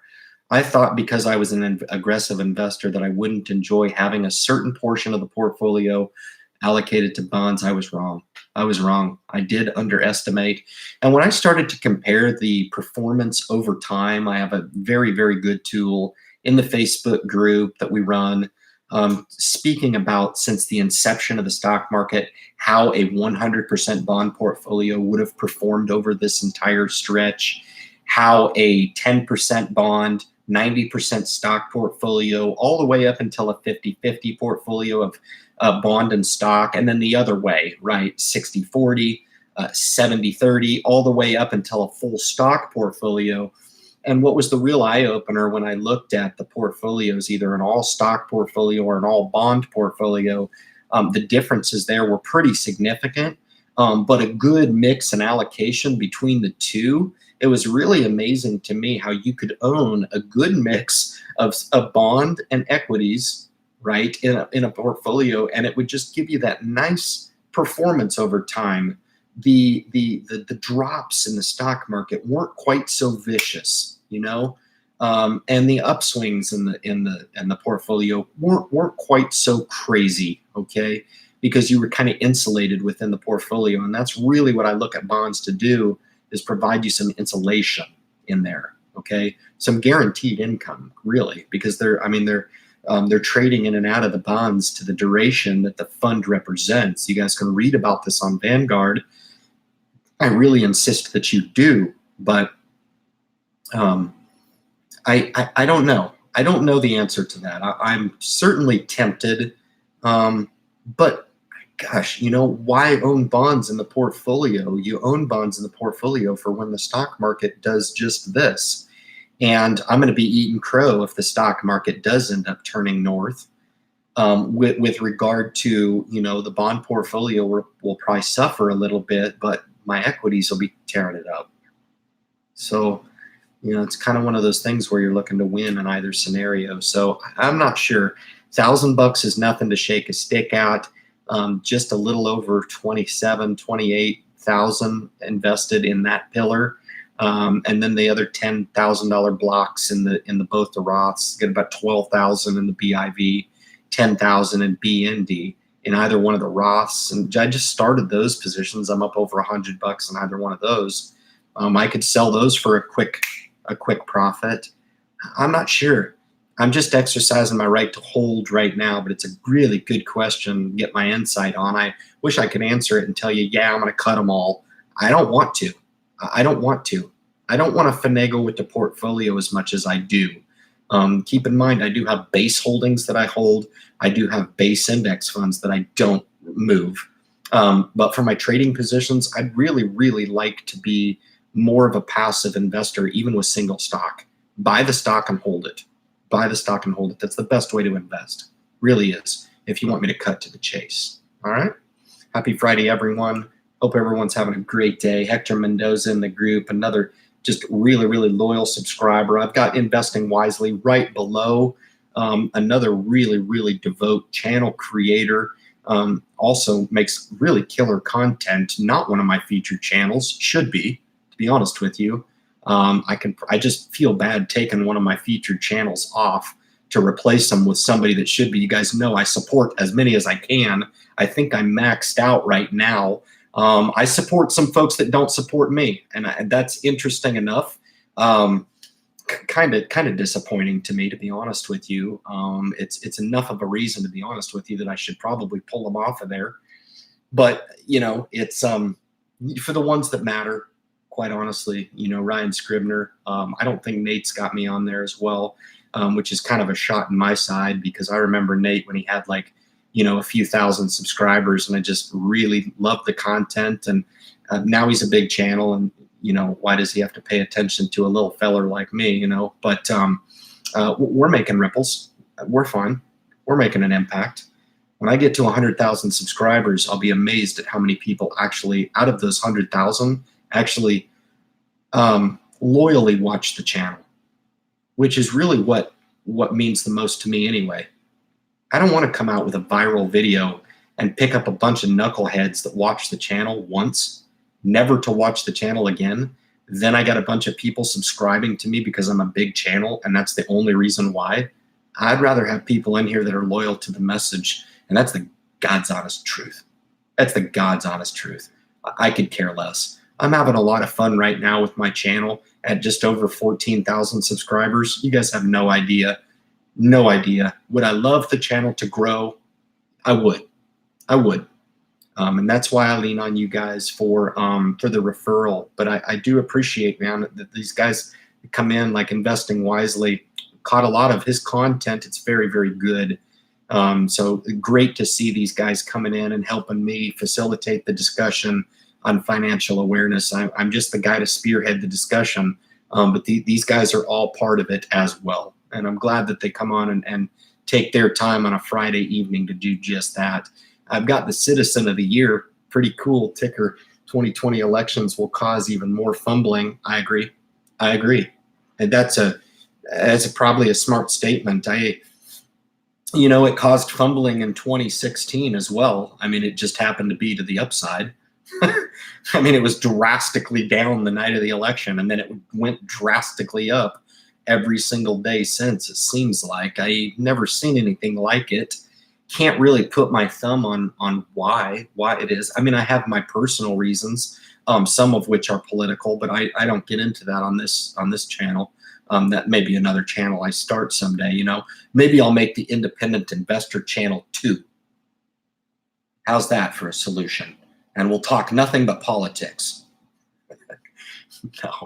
No, we're not going to do that. I've already tackled one topic that's difficult enough: money. Okay? Money is a difficult topic to talk about with people. And I try to keep it as streamlined as I can to really help people get the motivation they need to invest on their own and be excited about doing so and understanding why they're doing it. All right. Trump wants to put 5% tariffs on Mexico. We talked about that briefly. If they do something about immigration up 25%, maybe the economy will get worse. Maybe. Are you serious? If we end up taxing Mexico 25%, it's going to get crazy bad. Okay. I'm sorry. It could get worse. Yeah, it definitely will get worse. And maybe the economy will get worse. I think for certain it will get worse. That's a good comment, though. I agree with you. K97, wait for JD and Bozan around 20. It will happen. Interesting. JD's got quite a market cap. I thought 20 was really, I'd buy JD at 40, let alone 20 for sure. I don't know if it'll see 20 again. It briefly did. That's where I picked it up. I sold it at 27. I made a good profit with JD. I'm not in it currently. I'm not in anything. I had a small position in China Mobile. I was able to get that position back into the black, and then take that down. I was a little more heavily exposed to China Mobile than I wanted to be. But right now, just a fairly small position, raking in a 5% dividend, whatever the hell it is. Verizon, you guys want to add that to your portfolio? I give Verizon the blessing. Definitely can be a cornerstone communication sector, better than AT&T in my opinion. Verizon, take a look at the charts. Take a look at the multi-year charts. You got to go back a long way on Verizon. Verizon's been a holding that I have held for a long time. I think right here you're getting a pretty good entry on Verizon if you want to go ahead and add that into the portfolio, making a nice 4.5% dividend with Verizon. Great company, very well ran, very well managed. Financials are good, and they'll be around exposed to the 5G platform as well. All right, so take a look at Verizon. I'm going to try to hold off. I got 62 people holding in here strong with me. 62 people. I had 72 people. Now it's 61. Now it's like a mass exodus. Everybody's running for the door. We've been going for about an hour and 27 minutes. This has been a really enjoyable live stream for me. I'm going to continue to hold off, try to get to the rest of these comments at the bottom of the thread here, okay? So bear with me for the next 15 minutes or so while I finish this live stream strong. I owe it to you guys. I just love you, and I don't want you to see you misguided. And I've got kind of a pulse from the channel this week that people are getting off on these tangents. Okay, stop getting off on these tangents and allowing yourself to be caught up in thinking that things are going to hell in a handbasket. Okay, just calm down, take a breath, do something other than look at your stock portfolio, please. God, you'll be wiser for it. You really will. Ryan is fun, eh? Ryan is fun, eh? Yeah, I can be fun. Sometimes I can be fun. I have fun talking about finances. Okay, I'm wired differently. That's all. It's a cool topic. I've got my good friend Ernest My Cammy in the group here, says hello. He always leaves a robust statement for me, always letting me know he's in the group here. But my good long-standing friend with the channel, man, Ernest, is in the group. One of the sharpest minds that I've got. couple guys I just feel privileged to know. Ernest is one of them, and Raymond is the other one in my Facebook group. If you guys want an answer, I would actually have these guys be my financial planners, to be honest with you. Come out with a video. Ryan goes turncoat. He hires 2 of his subscribers to be his financial planners. But no, in all honesty, these guys are actually, they know what they're doing. It's amazing. And they're not salesmen. They're out to actually find the right answer, which is kind of in line with my perspective as well. These guys are just smarter than I am. They're just sharp. So good evening to you, Ernest. Nice to see you in the group here, man. It's good stuff. Yikes, nobody should sell now. The market may go up. Maybe one of the smartest comments I've seen in the group. Christopher Blaine has paid some attention throughout the course of the Independent Investor channel, man.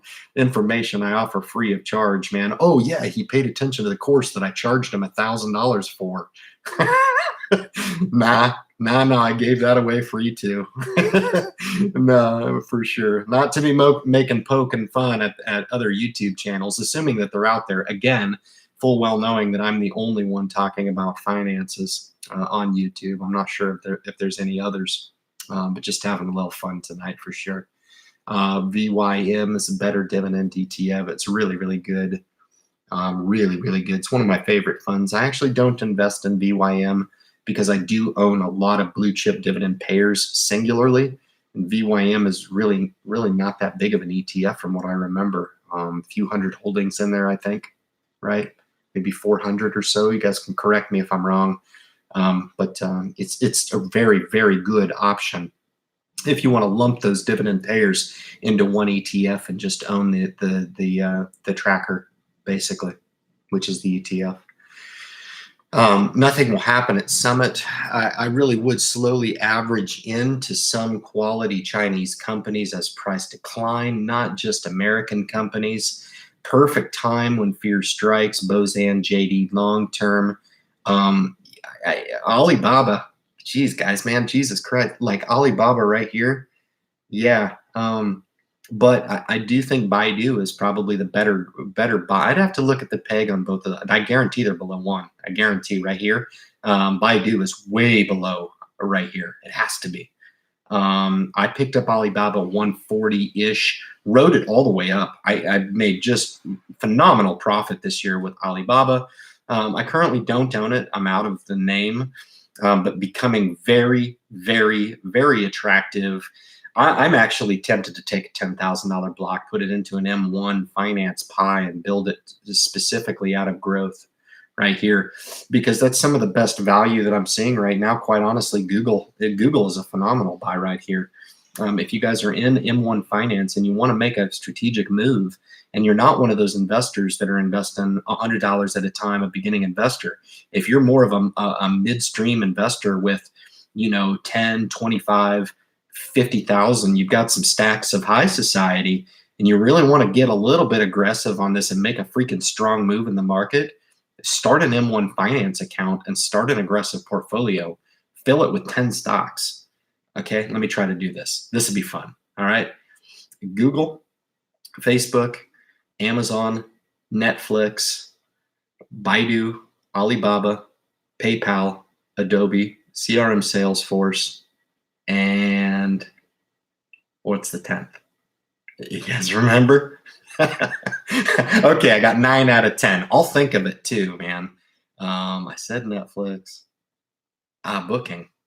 And Booking's probably the best out of the group there, man. That's the 10 right there.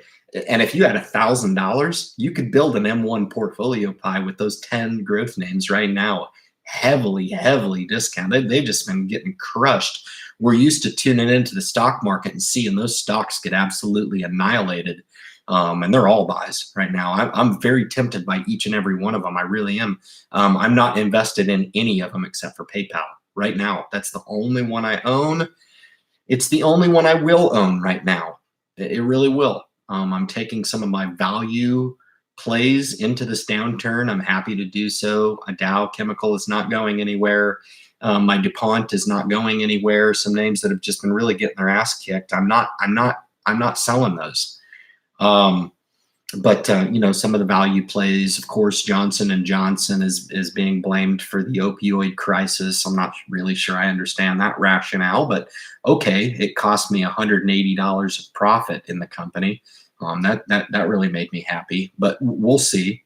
Um, but yeah, if I'm going to go into the downturn, I'm going to go into it with some of my defensive names. You guys know I took a position in Walmart. Hopefully you do. Walmart's always been one of my favorites. I took a position in Kroger as well. I think people are going to find a way to eat during a recession. Okay. They're going to eat and they're going to put fuel in their vehicles. Okay. Marathon Petroleum, one of the absolute biggest crushes in my portfolio, but we're holding strong with Marathon Petroleum. We're fine. Oil has got to come back into favor, and when it does, we're going to be sitting fine there. We're going to be doing very, very well. But yeah, I'm happy to have some of the blue chips. I've dabbled back into Apple, a nice sizable position in Apple computers here as it's come back. What are some of the other names? If you wanted to look at really strategically picking some cornerstones up right here, consider an ExxonMobil. Holy smokes, guys, at $70 a share. I understand it's hard to look at this stuff when it's like everybody thinks that oil is worthless. It's one of the absolute most important commodities that we have on the earth. It's just out of favor right now. It really is. But we'll see what happens. I'm happy to own ExxonMobil, Chevron, Marathon, Royal Dutch. You guys know I own the sector ETF as well, both in M1 Finance as well in one of the Roths. I own it with the materials ETF as well. So I'm taking some of these large companies into a downturn, bring it. I have no fear of doing such a thing. JMax is at a financial investor. You just need to buy a pair of clippers and buzz it yourself. Exactly. What is he doing? Crazy, man. I think I've probably saved maybe $15,642 over the course of my military career having my wife just cut my hair. All that money's gone into the stock market. That's a good YouTube video. You really want to save money? Stop going to the barber, invest that money. Make $1 million by not cutting your hair at a barber. Yeah, real talk. I got Andrew Chapman. He's tuning in to my bucket list country of Australia. He says, "Good day, mate." No, he doesn't. I say that. But I sold Laugh Out Loud. He's talking about his gold miner stocks, and he's really into precious metal offerings. Another channel creator, so really good stuff. I assume J Mac Investing is a channel creator as well. Hopefully, if not, and you have 0 subscribers, maybe you'll have an influx of subscribers. You'll wake up tomorrow and have like 140 subscribers on your channel. That'd be kind of funny. But anyway, I got Myco here in the group. I'll skip over it. I don't know what Brent's talking about there. It makes a mess, laugh out loud in the house. Wife used to do it. Yeah. Hey, come on now. Stop whining. Stop whining. That's $10, man. You take and invest that money. But Myco says, I've been buying big chunks this week, almost all in again. Feeling good about long term, but did like having cash on the side. Scared money don't make money. So I took new positions in futuristic tech and energy. Wow, that's awesome. And man, I just got done kind of talking about energy. I didn't see your comment there, so it was fortuitous. I read your mind. It's an amazing live stream, guys. You got to check it out. He'll read your mind. It's amazing. But I think tech has come back to where you're getting some really good entry in some really, really good stocks. If you wanted to buy some really good aristocrats, I've already named some of the growth names: CRM, Adobe, PayPal, not so much. I'm actually thinking about scalping PayPal right here. It's just such a good company. That's the problem. I can't get rid of it because I've got Visa and PayPal, which I think are 2 of the premier players. So I got a haircut this week. I'm not really sure how we got on the haircut topic, guys, but hey, I'm willing to go wherever you want to go. That's really cool. Just scanning through here, seeing if there's any other. I've got Dan Tanks on the line. Been having some really good discussion on the channel forum with Dan. I appreciate all your comments. He offers sitting on some cash for a bit. I think that's a wise move. I really do. As long as it's not at the expense of investing, and it could be, and it could make perfect sense for you depending on what your deeper situation calls for. But I call for sitting on cash indefinitely. I don't care what the stock market is. I don't mix those two. I don't rob Peter to pay Paul. Okay. For example, I don't carry a big amount of cash and then wait for some downfall and then take the entire lump of cash and dump it on the market. Conversely, I don't allow the market to go on a 10-year bull market and allow myself overextended to the market. That's the time where I do have a big chunk of cash, but I am still heavily invested in the stock market.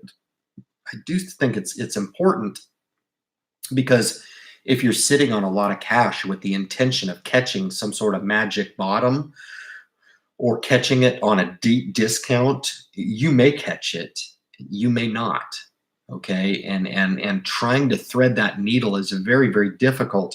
The way that you guarantee that you thread that needle is to just stay invested. That's going to guarantee that you catch that bottom and that upswing. It's the only way really to get it. Other than that, if you get a little dab lucky, and I know lots of people that get lucky as well.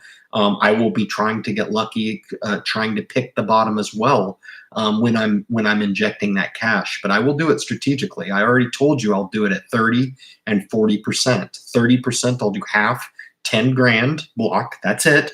10% of my cash, that's less than 10% of my accessible cash, I will put into the market if the market takes a recess back 30%. I'm being very conservative with that, guys. Trust me, very conservative, because I know me. If it does end up adjusting back 20% and we're in a bear market, I will be moving. I will move on that. I really will. I'm just giving you the thought process that if it does go back 20%, maybe I'll come to the table with 5 to 10,000. If it goes down 30%, maybe we'll look at 15 to 19,000 for the first year. If it stays recessed for a year longer and gets me into that next contribution year, then I'll go ahead and double up with a full $19,000 of position power in the index fund. Okay, the S&P 500. But I do like that comment. That's really good stuff. I just had a strike of lightning strike here in Virginia Beach. So if this live stream does go offline, we've already put in a very good product. Now is your chance to hit the thumbs up if you supported the minutes that I've put in this evening for you guys. It's been a heck of a week this week, but I wasn't going to miss the live stream for nothing. Next week, I will announce that I probably will not be available for the live stream. So I'll put that out there now for anybody who's still with the channel. I'll probably post it through Facebook group as well, just to announce that. I will be indisposed as well in a work commitment. And I do apologize ahead of time for that, but we'll reconvene the week after. No problem. We won't miss a beat. No problem at all. We'll let a couple weeks of content build up and we'll readdress the message then. I want to get to the bottom of this. I've got Alan Kane. These are hard lessons to learn. I haven't been able to relax since I bought Tesla. That's really unfortunate. If I can speak bluntly about that comment, Jesus, I don't want anybody to feel that way. And there's reasons to invest in Tesla. I'm not saying the stock isn't for people out there. It's not for me. I do think the company has some very interesting prospect, not as an automaker, but as a technology company.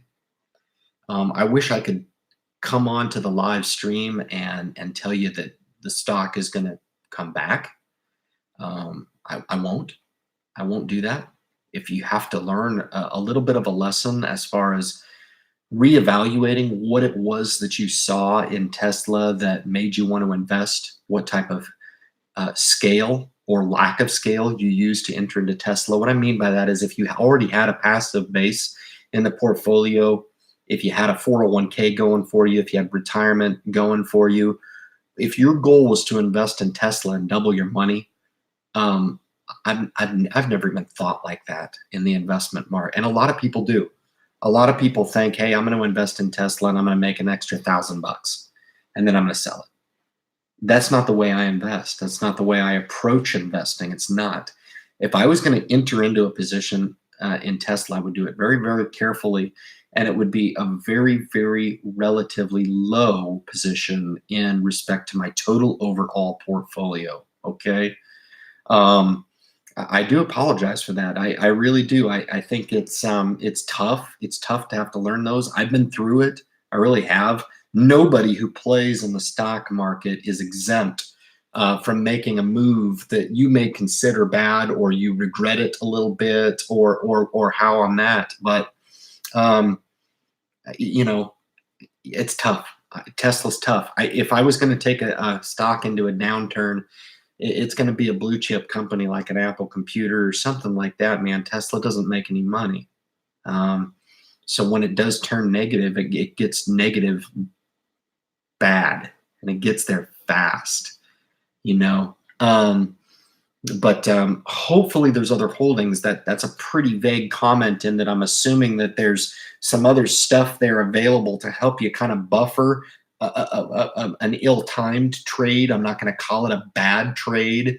I'm not going to call it a bad investment either. But depending on the amount of exposure that you have to Tesla, it has the potential of being a bad investment, certainly, if it doesn't fit in that particular portfolio. But I'm very, very glad that you shared that with the group. It takes more courage to do what it is that you just did there than most people are willing to provide. And that's the truth. So thank you for that, Alan. I appreciate it. Don't beat yourself up on it, man. Nothing's perfect in the stock market. If it was all perfect, everybody would do it. And everybody'd have a YouTube channel talking about how studly they are in the stock market. That doesn't exist. It doesn't exist. Nobody's perfect. All right. 457 rolled over this week. Awesome. Good stuff, Greg. Dan Tanks. Hello, Greg. I love your insight and help during the live streams. I appreciate that. There's no doubt about that, man. I will drink to that. Thank you for that, Dan. Good stuff. Hey, what's up, everybody? Got Riley Griffith, who's another channel creator in the group here. Give a shout out to Riley as well, if you guys don't mind. I'm investing $5 every day in my Acorns account. There you go. I like that. Strong moves in the in the Acorns account. I like it. That's awesome. Good stuff, man. Love the way you speak, Ryan. Very inspiring. I love you as well. I do try to make it a little bit entertaining. I understand that it can be kind of a boring topic. For me, it's invigorating, to be honest with you. I love what it is that a good financial program can do for you. And it has very, very little about the product, right? I've said this many, many times. Stop focusing so much on the product. If you were going to pick 5 stocks, Apple, Home Depot, let's go with a Walmart and maybe a JP Morgan Chase, and maybe we throw an ExxonMobil in there. If you were just going to take those 5 stocks, how many of you guys would agree that those are the 5 perfect stocks, right? They're not, okay? But can you win with them? Can you win? Can you make those winning positions? Can you enter into those positions, put them into the right account and win with them, okay? It's part of my perspective in that so many people want to come to me and they want to say, ExxonMobil, you're off your rocker, Ryan. What are you talking about? Pioneer Drilling has way better growth prospects than any stock, or EOG Resources is a way better stock than ExxonMobil. I'd rather invest in EOG Resources. You're kind of missing the point of the exercise a little bit, Why Johnson & Johnson, Pfizer is a way better company. Hell, I don't know. My opinion is buy them both. I own them both, I'm not going to sit here and argue with you on what company is the best. Can you win with both? Yeah, you can. That's the point. Get an idea of what these great, great companies are out there. Put them in a portfolio that makes sense for you. Allocate the number of holdings that you have that makes sense for you. If that number is 5, if that number is 1, if that number is 0, if that number is 60, Like that individual I talked with this week, I was so impressed, guys. You have no idea. His portfolio was unfreaking believable. It was about double maybe what my portfolio was, maybe about the same, I guess. I probably have about 60 between the two accounts. This individual had it in one account, and a way more passive investments, probably too much, to be honest with you, but they were all performing. It was just amazing. This person made a concerted effort to build their portfolio. That was their goal. Build their portfolio. And if you guys were in the group here and you questioned your own commitment, don't get caught up on thinking that a YouTube channel, even mine, as good as it is going to automatically equate to or result in automatic returns for you in your investing career. Okay, don't think that's not fair to me. It's not fair to yourself. Maybe sometimes it may be more taking these 5 stocks and just being as aggressive as you possibly can, making these good trades, not thinking that they're going to be good trades, but making them good trades, making them good investments, right? You guys talked at the top of the live stream about this guy. Again, I don't know who you're talking about, this other, I assume he's another YouTube channel. I don't really know, but being up $50,000, you would have thought that this individual might have learned their lesson a little bit, because I'd feel like a freaking idiot if I had that much profit and didn't take a little bit off the table. That's just stupid. All right. I got Andrew Chapman here, got J Mac, but I got I'm not down. I still own the same amount of shares. That's an awesome comment. Okay, that's the comment of the night, actually. So that's the first time I've seen Jokes Asterf. I'm probably saying it wrong. He's probably making me cuss or something funny, or say a curse word in German. I'm not really sure. But he says, I'm not down. I still own the same amount of shares. That's actually a defensive mechanism, man. I'm really glad you said that, because that is the quote of the night. That's the comment of the night right there. There's been some really good ones, but you guys are focused way too much. The short-term validation comes from always looking at the dollar amount. Your share amount is going up. If you're dividend reinvesting, which is what you're supposed to be doing, why are you paying attention to in the short term on the dollar amount anyway? What does it matter? You're looking to accumulate shares anyway. And I think that that's what this individual who was portfolio building was focused on as well. And that's a lot of what I'm trying to impart to you guys as well, as that's what I'm interested in, is building a share base. Building a share base. All right. Let me try to finish out this. I got Daniel Martinez. He's getting into a routine of tipping me. This is awesome, man. I love it. Thank you. Jesus, I tell you what, there's 60 people in the group here. Can you imagine if 60 people tipped me 50 cents? That'd be awesome. That'd be funny.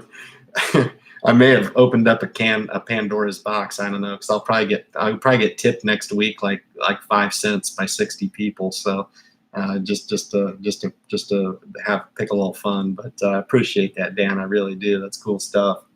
Yeah, I mean, financial investors still think Ryan needs Zelle, PayPal, or Cash App to get tips without giving it to Google. I do. I have that in Facebook. The Facebook group has that. So if any of you guys aren't on the Facebook group, you guys know I don't advertise that, but it is on there. And typically that payment method I do accept, but typically it's after I've provided kind of a coaching, kind of a financial discussion of sort, some sort of mentorship. I was paid for my service this week, and I was glad to accept that. I earned it. I just changed a life, no big deal, you know what I'm saying? But I do. I have that on there. And if you guys do feel inclined to do that, you're absolutely right, Brent. The problem with YouTube is they take part of these tips. It's really kind of stupid. As far as YouTube providing me the platform and providing me the technology to do what I'm doing now, I'm all about it. But as far as their financial compensation through YouTube, it's terrible. It's ridiculous. It's stupid. It's really, and that's why I don't play ball most of the time. That's why I rely on referral, and I rely on the time that it takes to build up a channel properly, in my opinion. Because I don't want to start initiating an overabundance of affiliate marketing scenarios. I have 2 right now, and I'm very happy with that. I don't foresee that changing anytime in the near future. I'm very happy with the 2 that I offer. I know that people are going to tune in, get involved with M1 Finance if that's their thing, and they can do so through the channel. That's honestly the best payment that you can give me. Because you start an account there, and I get a pretty nice affiliate commission for that. But as far as the tip thing, I do appreciate that. I will not do Patreon. I think that's a joke. I mean, I'm not a stripper, okay? I'm not going to do a tip jar. That's also a ripoff. They take too much of the profit, and I don't like the image on the channel. So if you guys do hear something that you like and you want to provide me $1. If you want to provide me $2, you can go onto the Facebook group and you can provide that through the PayPal, and you can hit me up that way.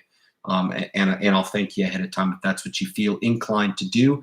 Not necessarily completely optional, but it does help support the channel and the Friday live streams that we put through. Certainly, it's going to be going on for a long, long time, so you don't have to catch every single one of them. I typically don't have the option not to do them. I won't do them if I'm indisposed and have something else going on, which I'm a fairly busy fella. All right. But I appreciate that, Brent. Thank you so much. And wish you all the best as well. I know you've got your real estate projects going on. I'm a working fella just like anybody else, and I do appreciate the support, trying to bring people together and do the right thing. I've got Jeff Koski here toward the bottom. Good here. Just got home from work. Awesome. That's got to feel good. I had a heck of a busy week this week. I like it. I'm kind of a workaholic. I do enjoy my job. I love it. I'm not one of those guys that wants to quit my job. I'm happy. Totally happy. It's okay. Doing well, thanks. How are you? I got Riley here talking some talk here. Good stuff. Healthy cash, fixed income position helps you hold on. That's a really, really awesome question. I don't talk about it. I say bonds in the portfolio, but it is a good mix of fixed income, corporate debt, as well as U.S. Treasuries. So just to be clear on that, that's what I'm talking about. You guys can see the difference between the 3 that I have on the U.S.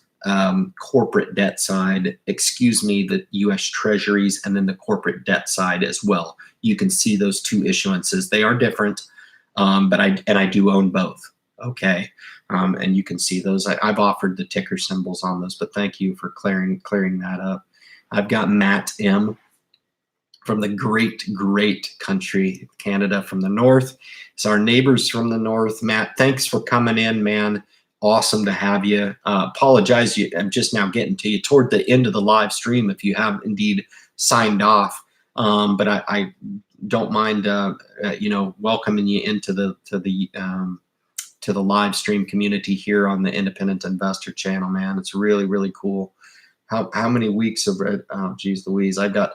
Oh, well, okay. So I've got another True Financials is in the group here, and certainly want to give him a shout out. He just popped in here. I've been going 2 hours here, so he knows how it is. He does a lot of live streams as well, so you start to lose your voice after a while. But I do want to welcome him. I always supported his efforts as well. Remembered when he started the channel, kind of around the same, perhaps maybe that I started mine as well. I think a lot of us guys kind of started at the same time a little bit, but really cool to see him in here, man, helping support the message. Really do appreciate. And I do apologize. I wasn't kidding when I said I don't watch other YouTube channels anymore. I don't. Again, I don't know who you guys were talking about up top, so I don't know who Jeremy is. But anyway, yeah. So great to have you in here. Great to have you supporting. Bought leg this week, 4.4% yield. That's awesome. I'm going to cruise up here and just earmark and see if there's any other questions that I can get. Invest in earwax. Most definitely. That's a phenomenal investment. So Johnson & Johnson, definitely want to give that. Slash ended up throwing down on a $2 tip. I'm fired up, man. These $2 tips are awesome. This is great. I see here Lydia Santiago. Oh, it's funny, man. It's funny. I mentioned Lydia and True Financials. The last time I saw those guys together, they were doing a joint live stream. It was kind of cool. But I always give just the most kind shout out to Lydia as well. Is and will be a supported channel through the Independent Investor channel. I got to have some West Coast representation. Just got to do it. Sorry, Lydia, that's your responsibility. You're holding it down there on the West Coast for me. So one of these days I may come home. I don't know. We'll see, man. I've been gone 20 years, but great to see you in here. Google stayed at 1100 for over a year, but it's a good company. It's a great company, actually. But I wasn't kidding about my idea about utilizing M1 finance in the way that I'm talking about. Maybe, for you guys that don't have a lot of capital, don't have $1,100 to go out and just drop in a share of Google, buy partial shares in the M1 pie, pick all 10 of them for crying out loud. Throw Netflix in there for all I care. That's a interesting way of picking out those top 10. I do think Booking Holdings is a better buy right here. I do with these recess. They've really come off their highs. Throw a little dab of Amazon in there, but kind of a cool way. It'd be fun to see how that 10 offering pie would work in M1 Finance. Just a kind of an idea, strategic idea, how to use M1 Finance to its potential, because there's no other platform that you can do that on from what I'm aware of. So really kind of a fun way to invest. If you don't have a lot of capital, like I said, you could take $500, build that pie with the 10 names, throw $500 in there and be invested in all of them. Kind of a cool way of doing it, to be honest with you. But thanks for the $2 tip. That's awesome. Again, very cool. I got the $2 tip without the Patreon. I won't be doing that. So it's good stuff, man. I just had a heck of a lot of comments just drop into the bottom of this. So I don't know if it's a functionality on the live stream, guys, but that's kind of frustrating for me. But cool to see these other channel creators pop in here as well. I do want to start to wrap up the live stream. If this starts to go too much over 2 hours, which I could probably talk for another 2 hours, don't worry, I won't. I won't subject you to that. The problem is subjecting the folks that tune in after to the live stream after I've posted it who didn't have a chance to catch it live. I want to be fair to those folks as well. All right. I'm new to investing. Okay, that's what kind of gets my attention. I wish you guys would put like a star or something, but I've got R Piano 7. Anytime somebody says I'm a new investing, you get my best effort. Here goes. I'm new to investing, and I opened an M1 Roth and Vanguard taxable. Okay, thanks to you. Sticking to long-term plan. Thank you, Ryan. So a couple things you said there. I like your idea long-term. I don't know how old you are. I don't know what your long-term goals are. I don't know what your risk tolerance to the market is, but I do like the fact that you have the M1 Roth. Okay, that in and of itself is a very, very passive portfolio. Okay, so by nature of that product, it kind of requires you to be long. Okay, you're not going to be wanting to trade in and out of that. And if you own the Vanguard taxable brokerage, you're not going to be wanting to do a lot of trading there. They don't give any trading incentives at all. Okay, so you're going to be passive in nature with those two assets, but I do applaud your efforts. And thank you for coming on here. Congratulations for finding the channel. You're finding a community of investors. I've just named about 10 channel creators in my group. Very, very good community, all looking to further the conversation on awareness to the stock market. And I'm all about it. I'm all about it. And I like the fact that these other channels take the time to come in, kick around some dialogue with me. I think it's fun. I'll do anything to support these guys. They'll probably have bigger channels than me, if not already. And I'm all about supporting that. I love to see success in everybody. I'm just trying to get my piece as well. So thank you for you guys supporting me in those efforts. Just got on. Can you recap stop selling for 30-second recap? So I've got Corman Vax in the group. I did address stop losses, okay, at the top. What I meant by stop selling, and I think you're probably referring here, is I'll be coming out with a video this weekend. It will be called Hit the Pause Button. Okay. You guys are tuning into the live stream. It's just one of the ideas of many that I'm going to run. But that is number one. And we are at a time right now where I just feel like you don't need to be selling. Okay. I think selling right now is probably a product of a little bit of panic. Okay. And we don't need to do that. All right. One of two things are going to happen. Either the stocks are going to continue down, and at a time where you can always buy more, okay? You're never, ever taking the option to buy off the table, never. However, I warned this, okay, that the opportunity to take profit in stock is not all the time in the stock market. This is the time you want to use discipline, and you want to hit the pause button on your portfolio. This is the time when you're going to reflect back on this time, whether or not you heard it from me and you blame me for this opinion, okay? I'm giving you my opinion, and the opinion goes like this. When the stock market has gone down 5 weeks in a row, don't sell, okay? If you haven't moved now, you're too late, okay? Has nothing to do with timing the market. It just has everything to do with employing a little bit of discipline. What are your long-term goals? Review how much cash you've put aside.